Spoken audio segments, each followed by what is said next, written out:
Fala, historiadores, eu sou Daniel Calazans e hoje vou apresentar mais um vídeo do canal Navegando pela História. Hoje vamos falar sobre os povos mesoamericanos, com foco nos astecas. Primeiramente, é bom informar que antes da chegada de Cristóvão Colombo e outros colonizadores europeus, civilizações prosperaram na América Central e na América do Sul por milhares de anos. Os incas, maias e astecas fazem parte das civilizações conhecidas como pré-colombianas, ou seja, são povos que já existiam antes da chegada de Cristóvão Colombo na América. Contudo, o termo pré-colombiano, por sua vez, pode ser analisado como uma forma de criticar a tendência que aponta os benefícios da colonização europeia. A expressão supõe que estas sociedades não possuem história e que, no máximo, a história se inicia com a chegada do europeu civilizado e supostamente portador de cultura. Com isto em mente, neste vídeo entre os povos mesoamericanos, nos aprofundaremos na civilização asteca. A civilização asteca é uma das civilizações que mais cativa a curiosidade por parte de historiadores e pesquisadores. Sua cultura é extremamente rica, assim como sua história, e até hoje existem referências de suas tradições na arte, em músicas, em filmes e animações.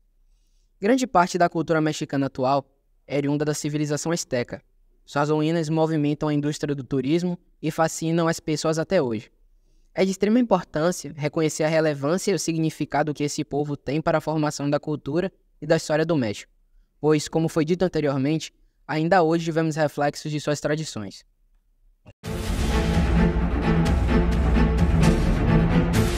O povo asteca foi escravo da civilização olmeca, que ficava difundido no Golfo do México, bem próximo da fronteira com os Estados Unidos. Os astecas, também conhecidos como xiximecas ou mexicas, chegaram ao território mexicano resistindo às práticas agrícolas, estilo de vida urbano, à religiosidade dos povos nativos e tudo o que englobava a cultura dos toltecas.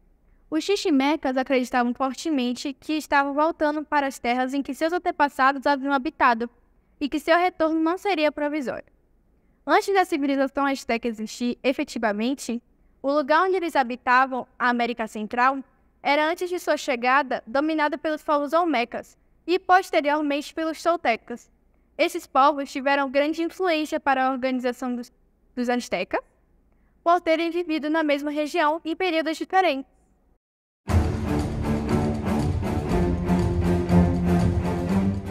Os astecas saíram de seu local de origem e chegaram ao México Central no século XIII, onde por um longo tempo foram considerados intrusos, semibárbaros, pobres e sem terra.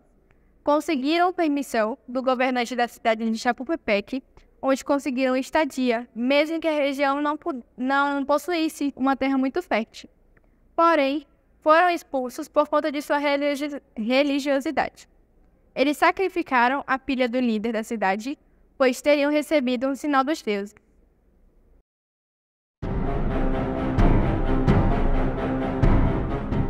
A civilização asteca tinha como centro a cidade de Tenochtitlan, fundada em 1325 às margens do lago Texcoco. A região em que a cidade foi construída é um local conquistado por meio de guerras e é onde nos dias atuais se localiza a cidade do México, capital do país, cujo primeiro soberano foi Acamapitl. E em 1428, entre 1428 e 1429, se fez uma aliança política entre essa cidade e a de Texcoco e Tlacopan, as quais se uniram após a queda da dinastia Tepaneca, que dominou a região da atual cidade do México por muito tempo.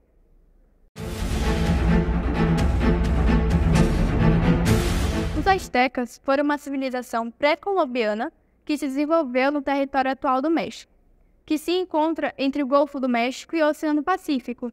A civilização asteca desenvolveu-se em uma região chamada de Mesoamérica. Portanto, são chamados também de povos mesoamericanos. Seu império se estendeu na cidade de Tuxpan, Huachiacán, Tehuantepec e a capital de Tenochtitlan. A escolha do local teve como motivação um presságio enviado pelo Deus Supremo. Ele revelou ao grande sacerdote que seu templo e sua cidade deveriam ser construídos sobre uma ilha rochosa em meio a um bambuzal, onde seria avistada uma águia pousada em um cacto devorando uma serpente. As procuras começaram, e em meio ao rio Texcoco, viu-se uma águia com um bico na serpente pousada sobre uma figueira do Barbaria, conhecida pelos mexicas como Tenochtitlan. A partir disso, surgiu o nome Tenochtitlan, que significa Terra do Tenochtitlan. O símbolo contido na atual bandeira do México é inspirado nesse presságio e no antigo símbolo asteca. Inicialmente, no exato lugar onde a aparição da ave ocorreu, foi construído um simples templo de bambu, em homenagem ao deus, onde posteriormente seria formado o centro político asteca, conhecido por muitos por sua brilhante arquitetura. É importante ressaltar que os mexicas tinham convicção de estarem retornando a terras já habitadas por seu grupo, e que seu retorno não seria provisório. Numa passagem de um documento antigo, escrito por eles e destacados por Betel, há um trecho que afirma: "Estamos retornando do norte, e estamos voltando para o lugar onde vivíamos." Em seu auge, Tenochtitlan teve cerca de 100 mil habitantes, ou seja, em questão de população, foi uma das maiores cidades. Na civilização asteca conviviam diversas comunidades com idiomas, costumes e culturas diferentes. A unidade entre elas dava-se em torno dos aspectos religiosos e principalmente através da centralização militar dos astecas e da arrecadação dos impostos em Tenochtitlan. As diversas províncias da região, que além dos tributos, deveriam fornecer contingentes militares e submeter-se aos tribunais da capital.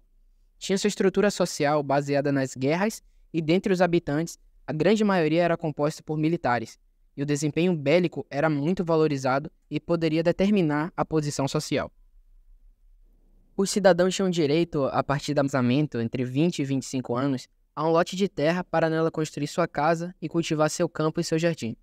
Esse lote era concedido pelo chefe da tribo, que tomava parte na intensa vida religiosa do seu bairro e da cidade, e podia integrar um conselho que se reunia em torno do chefe local. Seus filhos, meninos ou meninas, recebiam educação gratuita nas escolas do quarteirão. Pagavam impostos, porém recebia gêneros alimentícios, peças de tecido e vestimentas, tanto por ocasião das distribuições regulares, particularmente no 8º mês, como também o soberano decidia vir em auxílio do povo nos períodos de escassez, inundações ou outras calamidades. Os cidadãos poderiam despender toda a sua vida dentro do quadro estreito de sua condição, agricultor-soldado, convocado ocasionalmente ao serviço das armas, mas consagrando o tempo, sobretudo, ao seu terreno e à sua família. Naturalmente, nem todos chegavam ao ápice da carreira, mas quando chegavam à idade de se retirar da atividade militar, os guerreiros inativos terminavam seus dias pacificamente em algum cargo público. Por outro lado, jovens de ambos os sexos podiam consagrar-se ao serviço religioso. Além das carreiras militar e sacerdotal, uma multiplicidade de profissões administrativas se oferecia aos homens do povo. Enfim, os cidadãos, homens ou mulheres, exerciam inúmeros ofícios que, embora modestos, não eram mal vistos. Assim, a categoria dos simples cidadãos livres diversificava-se na medida que evoluía a própria sociedade asteca. Nela se recrutava amplamente a elite governante para que esta se renovasse, e assim o mais humilde dos mexicanos poderia aspirar a que seus méritos o conduzissem a um dia ao topo da pirâmide social. Designa-se tradicionalmente por esse termo, malgrado inexato, os escravos que compunham a classe mais baixa da sociedade. Subdividia-se em diversas categorias: prisioneiros de guerra, destinados ao sacrifício por ocasião das grandes cerimônias, condenados pela justiça civil, os quais não cumpriam pena de prisão, mas eram obrigados a trabalhar para a coletividade ou para a pessoa que havia prejudicado, e, enfim, os servidores que uma família colocava à disposição de um senhor para saldar uma dívida, lembrando que esse costume foi abolido em 1505. Não parece que tenham existido escravos entre os astecas durante a migração nem nos primórdios de sua vida urbana. No início do século XVI, contudo, numerosos escravos trabalhavam em terras de dignitários, carregavam fardos nas caravanas dos negociantes e atendiam o serviço doméstico dos nobres, enquanto que mulheres escravizadas fiavam, teciam e bordavam. Seu status tinha um traço em comum com o dos escravos da antiguidade greco-romana.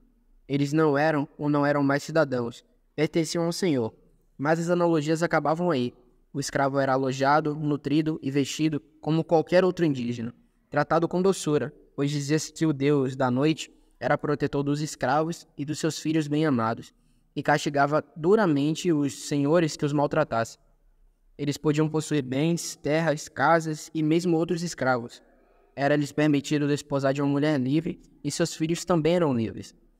Enfim, as possibilidades de libertação eram numerosas: recompra, alforria por testamento do senhor, apelo à proteção do imperador e de tempos em tempos os soberanos decretavam libertações em massa.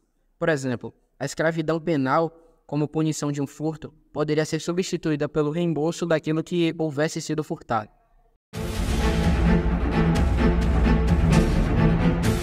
Em termos políticos, pode-se dizer que na civilização asteca o poder era centralizado no imperador, que era considerado um deus. A administração era fortemente embasada no militarismo e influenciada pela religião, o que levou à formação de um poder político militarizado e teocrático, onde o imperador, geralmente comandante supremo do exército, dividia o poder com a mulher serpente, função exercida por um homem, responsável pela chefia de governo. A formação do Império Azteca baseou-se na aliança das 3 grandes cidades, estendendo seu poder por toda a região. Porém, as relações políticas estabelecidas entre elas não são muito claras. Apesar disso, pode-se afirmar que, diferente dos Incas, não era uma estrutura rigorosamente centralizada. Na Confederação Azteca conviviam inúmeras comunidades com idiomas, costumes e culturas diferentes.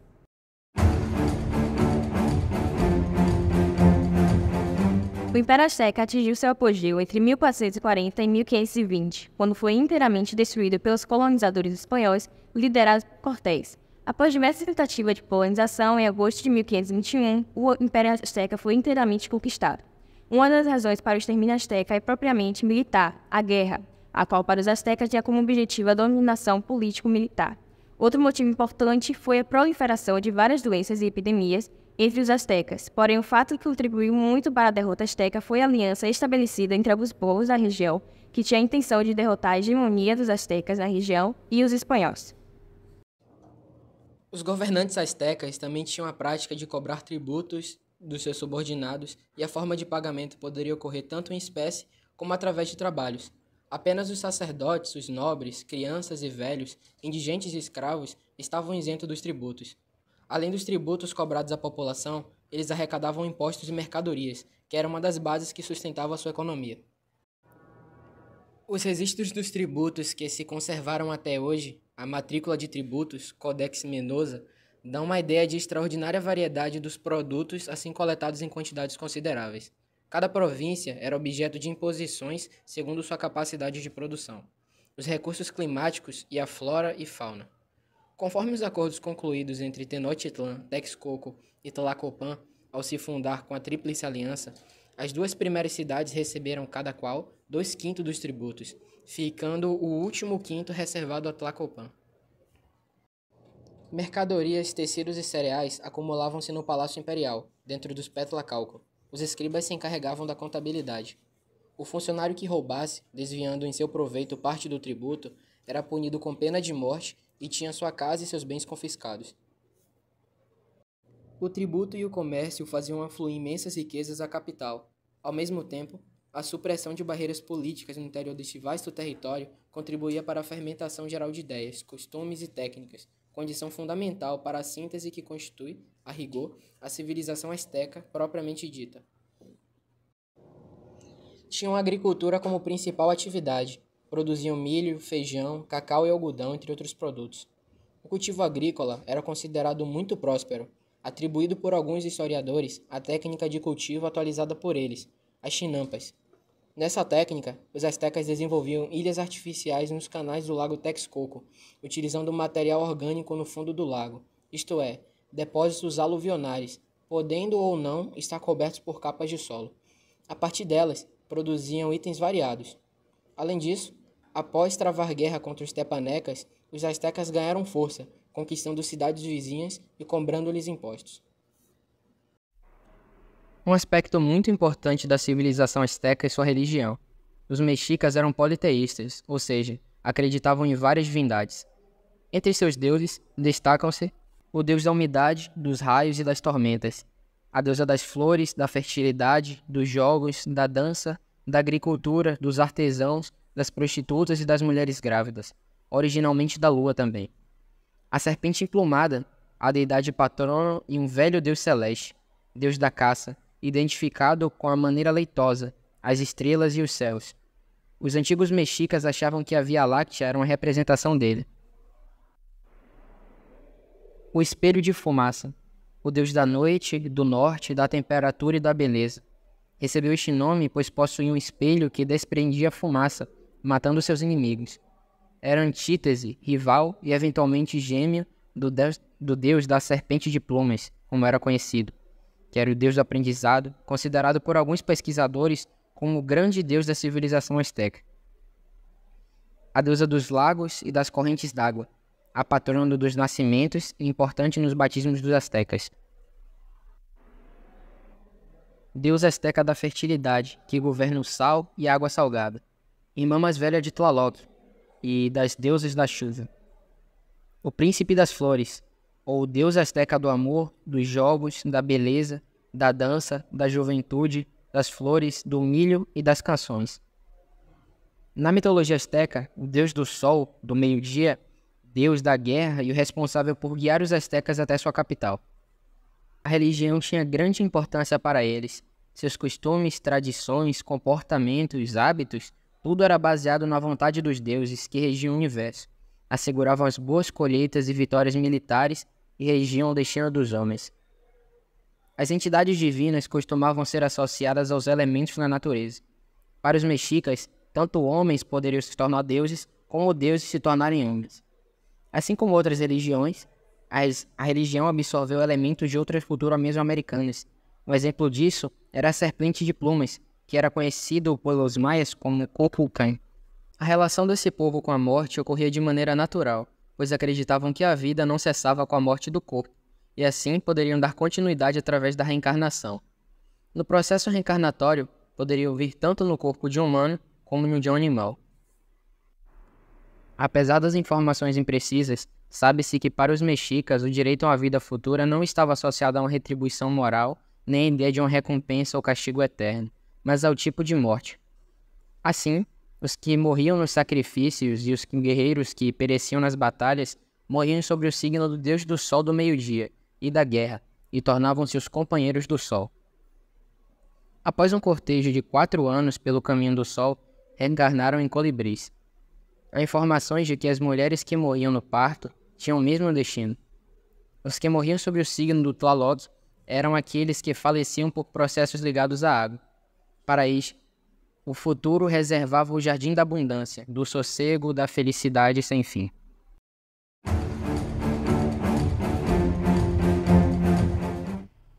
A religião era um aspecto muito importante na vida dos astecas. Cada casa possuía um oratório com suas estatuetas em terracota. Nele, as famílias depositavam alimentos e flores em oferendas. E os mitos e ritos astecas eram muito ricos e variados, e relacionavam-se com a natureza. Em cada fase considerada importante de suas vidas, eram realizadas cerimônias. Algumas duravam dias, como a do casamento, comemorada durante 5 dias. Ora uma determinada classe, ora uma corporação, outras vezes o povo inteiro participava das cerimônias.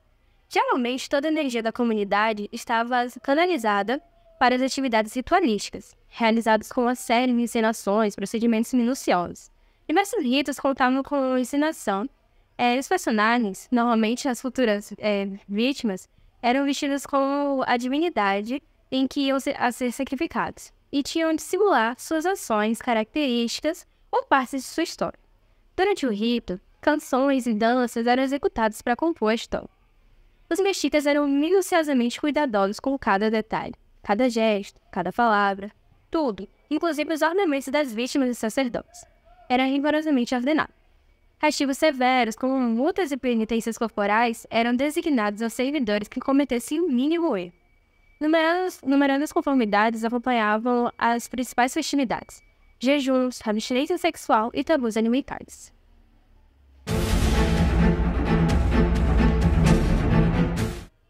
O sacrifício humano era algo extremamente importante e comum entre os astecas.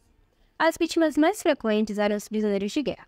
A literatura indígena cita inúmeros casos de prisioneiros aos quais se oferecia a salvação da vida, mas que exigiam morrer na pedra dos sacrifícios para garantirem a felicidade na vida eterna. Outras vítimas eram obtidas entre os escravos, principalmente pelos negociantes e artistas, pois, não guerreando, estes os compravam a fim de oferecê-los em sacrifícios aos seus deuses. Outros ainda eram designados pelos sacerdotes de acordo com métodos, os quais temos poucas informações, e se prestavam voluntariamente aos rituais e à morte que os encerrava. Tal era o caso do jovem perfeito, anualmente sacrificado em honra a Tezcatlipoca, ou das mulheres que, personificando deuses terrestres, dançavam e cantavam enquanto aguardavam a hora de serem mortas pelos sacerdotes.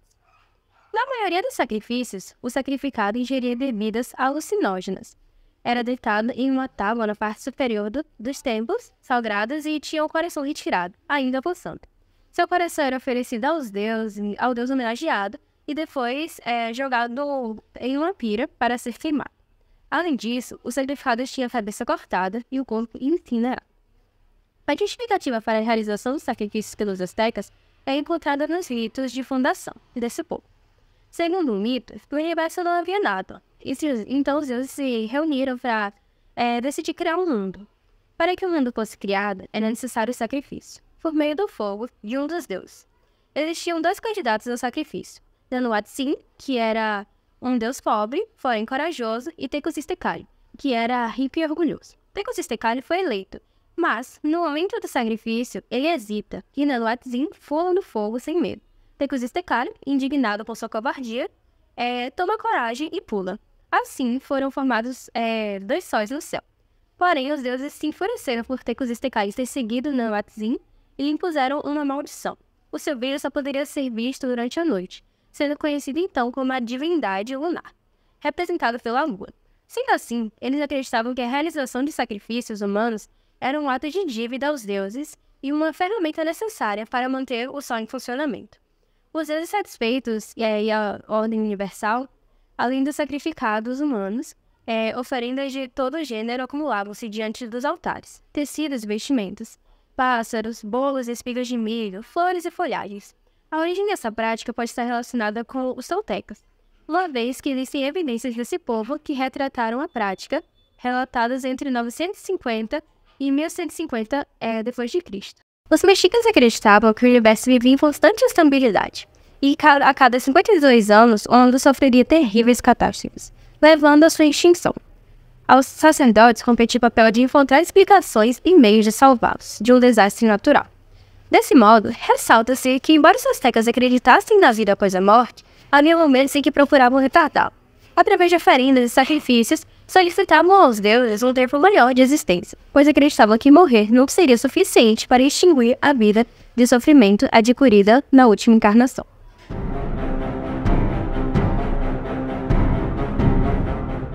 A arte, pinturas, afrescos, música e poesia também tinham um caráter religioso extremamente importante para os mexicas. O calendário oficial dos astecas, por exemplo, era composto de 365 dias divididos em 18 meses de 20 dias, e mais 5 dias nefastos no final do ano que eram dedicados aos deuses e aos muitos sacrifícios e não se podia trabalhar. Na ciência, os astecas se destacaram na astronomia, aritmética e na arquitetura. Falando um pouco sobre arquitetura, então a estrutura urbana constitui o traço mais marcante da civilização asteca. A arquitetura foi extremamente desenvolvida, destacando-se a construção de pirâmides, palácios e sistemas de irrigação, além de aquedutos. Além disso, a arquitetura também estava ligada à vida religiosa. A forma mais frequente utilizada era a pirâmide, com escadarias culminando em um santuário no topo. Era comum encontrar monumentos como praças, canais, templos e pirâmides. Essas construções eram compostas de pinturas, esculturas e mosaicos que revelavam as características do povo asteca, bem como suas crenças, seus costumes e hierarquia social. Os templos eram imponentes, bem como as pirâmides, ladeadas de outras construções.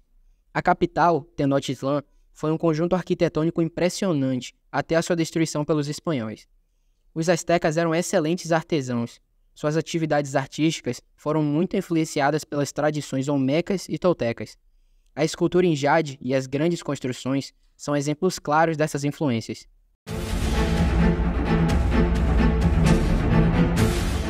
Uma das áreas que se destacavam era a metalurgia, criando várias peças de ouro e prata. Conheciam técnicas de fundição e moldes de ouro, outras pedras preciosas, como o jade, por exemplo. Dentro da economia, essas pedras tinham pouca importância, pois eram utilizadas como adorno também. São conhecidas as famosas máscaras de deuses, feitas de ouro, jade e turquesa, dentre outros materiais. E foi exatamente isso que chamou toda a atenção dos espanhóis, ainda impressionados pelo mito do Eldorado. A arte revelava também a religião. As músicas, por exemplo, quase sempre acompanhadas por instrumentos, danças e encenações, que tinham um grande caráter religioso. Além disso, a música e a poesia estavam intimamente ligadas. As estátuas e baixo relevo são também identificados da arte asteca, com particular destaque às composições de caráter religioso, como a estátua gigante da deusa Coatlicue. Dentre os artefatos da mitologia asteca, temos a famosa Pedra-Sol, que funcionava como um calendário cíclico, pois os astecas acreditavam que cada mundo durava um período de um sol. No fim desse período, o mundo era destruído e iniciava-se outro. Segundo eles, sua sociedade era do quarto sol, e essa acabaria no ano de 2012, para iniciar o quinto sol. A Pedra do Sol representava a continuidade dos sóis, e segundo os astecas, todas as eras repetiam os mesmos eventos continuamente. Por isso era permitido aos sacerdotes prever o futuro baseado nos eventos que aconteceram durante outros sóis, que estão todos identificados na Pedra do Sol. Os astecas acreditavam que o nosso mundo fora precedido por 4 outros universos, os 4 sóis. O primeiro sol desaparecera em um gigantesco massacre, no qual os homens haviam sido devorados pelos jaguares. O jaguar simboliza as forças telúricas. Para os astecas, respondia o deus da noite. O grande deus do aprendizado fez soprar sobre o segundo universo uma tempestade mágica, transformando os homens em macacos. Já o terceiro universo foi destruído pelo deus da umidade, submergido em uma chuva de fogo.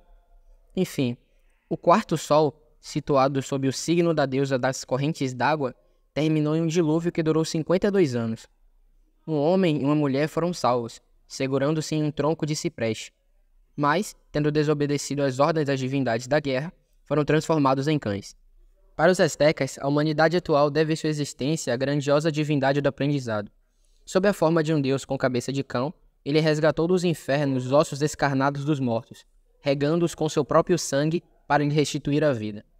Para eles, estava fadado a desmoronar em meio a imensos sismos. Então, monstros esqueléticos que vagueiam no orlo ocidental do universo surgiriam das trevas e aniquilariam a humanidade. Acreditavam os astecas que essa catástrofe final poderia desencadear-se a qualquer momento. Nada garantiu o retorno do sol nem a sucessão das estações. A alma asteca era dominada pela angústia diante do mundo. Os astecas também tinham um grande apreço pela astronomia, tornando-se parte das obrigações sacerdotais. A observação dos astros trouxe aos astecas grande reconhecimento, no qual permitiu a formação de 2 calendários. O calendário utilizado no cotidiano chamava-se Tilpoali, apresentava 18 meses de 20 dias e 5 dias adicionais, considerados dias agorentos, totalizando 365 dias. O segundo tinha valor religioso, chamado Tonalpoali, possuía 13 meses e 20 dias, um período de 52 anos. Ao fim de cada ciclo de 52 anos, temia-se que a Liga dos Anos não pudesse completar-se e que o fogo não se acendesse e tudo se destruísse no caos. Por meio de oferendas e sacrifícios, solicitavam aos deuses um tempo maior de existência. O reinício desse período era celebrado pelos mexicas. Os mexicas imaginavam o mundo como uma espécie de cruz de Malta. A cada um dos 4 grandes braços correspondia uma cor, 1 ou várias divindades e 5 signos do calendário divinatório, inclusive o mensageiro do ano. Ao norte, país das trevas, situava-se a morada subterrânea dos mortos, onde reinava o Plutão asteca. A leste, o paraíso da abundância tropical, sobre a égide de Tlaloc. Ao sul, o país das espigas e da seca. A oeste, o jardim Tamuatã e das divindades femininas. E ao centro, enfim, o deus do fogo, da mesma forma que o fogo ocupava o centro de casa. Os astecas também se desenvolveram na área da literatura. O grande instrumento da literatura asteca era a sua língua, Nahuatl. Infelizmente, a chegada dos espanhóis destruiu boa parte dos seus textos.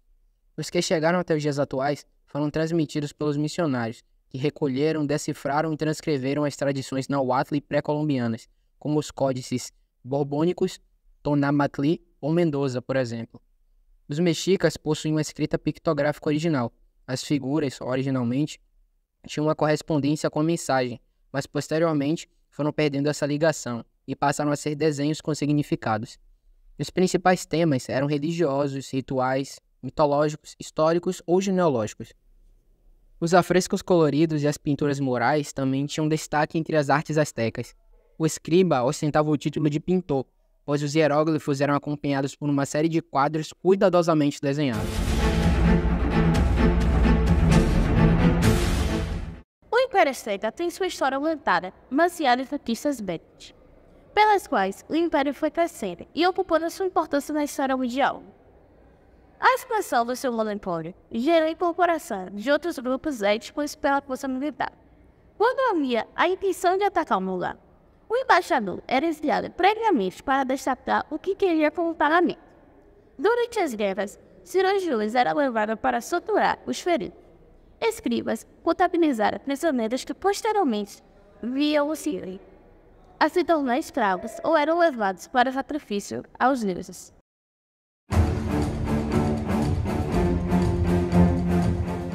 A educação era priorizada na sociedade e cabia aos sacerdotes passar os conhecimentos.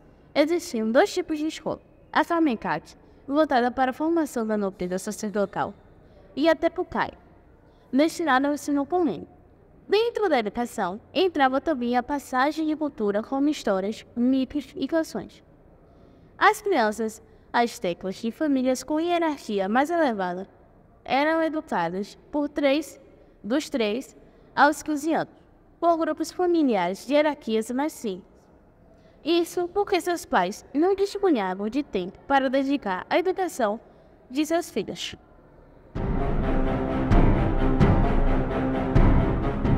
As mulheres ficavam na casa de seus pais até os 15 anos, idade em que geralmente se casavam, enquanto os homens casavam-se por volta dos 20 anos. Os homens só podiam se casar com mais de uma mulher se tivesse condição para sustentá-las, e o adultério na sociedade asteca era punido por morte para homens e mulheres.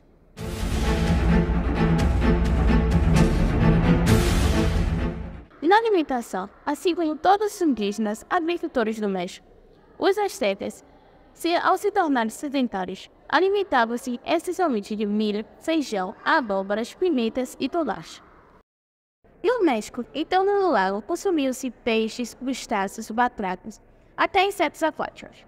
Os peixes e ostras do mar costumavam até o Planalto e até o Planalto Central, para o consumo exclusivo das camadas mais elevadas. Também consumiu carne de animais domésticos, como peru, pato, coelho, uma espécie de cão sem pelo, especialmente com essa finalidade. Aves, porcos selvagens, leves selvagens e cabritos. O povo mesmo, entretanto, não os consumiam muito raramente. As plantas selvagens comestíveis, quilis, colhidas no campo, nas quais as secas conheciam uma surpreendente variedade, também eram consumidos. Como bebida, somente os dignatários e comerciantes geriam o cacau. Bebiam, geralmente, no final das refeições. O oquitine, bebida fermentada à base do suco de agave, não podia ser consumido, senão, em certas ocasiões, rituais, e apenas por homens e mulheres de idade avançada. Na sociedade asteca, a embriaguez era severamente reprimida. Comumente, os astecas faziam 3 refeições diárias. Pela manhã, uma pequena refeição frugal, e a refeição principal, ao início da tarde, seguida de uma curta cesta, quando possível, e uma ligeira ceia à noite. Para a massa da população, a grande refeição principal resumia-se, mais às vezes, bolos de milho e feijão com molho de pimenta e tomate. Os dignatários, porém, podiam escolher entre as numerosas especialidades de uma cozinha rica e fortemente condimentada. Apresentavam-se diariamente um motecuzoma, mais de 30 pratos, entre os quais eles faziam sua escolha. Comia sozinho, sentado no equipário, diante de uma mesa baixa servida por 4 mulheres belíssimas e limpas. Tinham frutas de sobremesa, bebiam cacau e fumavam, enquanto os servos executavam seu número para diverti-los. Em seu palácio, preparava-se 1 milhão de pratos para as pessoas que se encontravam. O imperador e os dignatários tinham ao seu serviço uma multidão de funcionários, sacerdotes e artesãos, aos quais forneciam alimentação.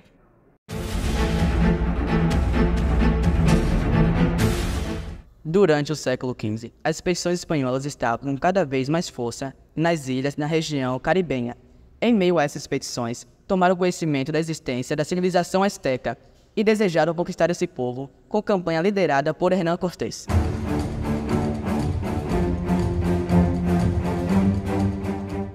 A queda dos astecas iniciou-se em 1519, com a chegada dos espanhóis à região. Hernán Cortés, ao chegar ao local, impressionou-se pela quantidade de ouro. Então saqueou e dominou toda a população. O Império Azteca, à época governado por Montezuma II, estava bastante enfraquecido por rebeliões que aconteciam. Os espanhóis se aproveitaram desse momento de fragilidade e organizaram um grande exército a partir da aliança com outros povos e atacaram a capital dos Aztecas, conquistando-a em 1521. Alguns fatores contribuíram para a queda dos Aztecas. Um desses fatores foi a sua religiosidade. Segundo as previsões dos sacerdotes, por volta de 1519, um deus retornaria para a terra, para punir os injustos e exigir rituais e sacrifícios. Eles imaginaram que Cortés tinha relação com a profecia, então ofereceram ouro e sacrifícios. Enquanto guerreavam, os aztecas prendiam o inimigo para oferecer aos deuses, perderam muito tempo se comparado aos espanhóis.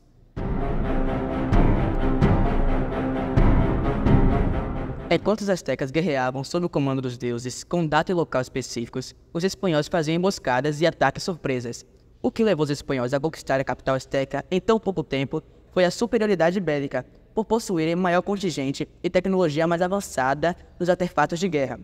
Os europeus também levaram consigo doenças que os povos aztecas não tinham contato, ajudando no massacre realizado por Cortés. Antes da colonização espanhola, existiam aproximadamente 25 milhões de pessoas, sendo que 100 anos depois haveria apenas 1 milhão de nativos. Sendo assim, o conjunto diversificado do povo, línguas e culturas foram perdidos diante da colonização espanhola. Neste vídeo, vimos a história do Império Azteca. Passamos pela origem e formação da capital, depois a organização social, política, economia, religião, cultura e, por fim, a conquista dos aztecas. Vale lembrar que esse vídeo não contém toda a história da civilização, então há uma grande parte da história dos povos mesoamericanos que ainda não foi descoberta pelos historiadores, e é um mistério mesmo nos dias de hoje. Bom, esse foi o vídeo, pessoal. Obrigado por assistir até o final. Até o próximo vídeo. Now the world don't move to the beat of just one drum. What might be right for you may not be right for some.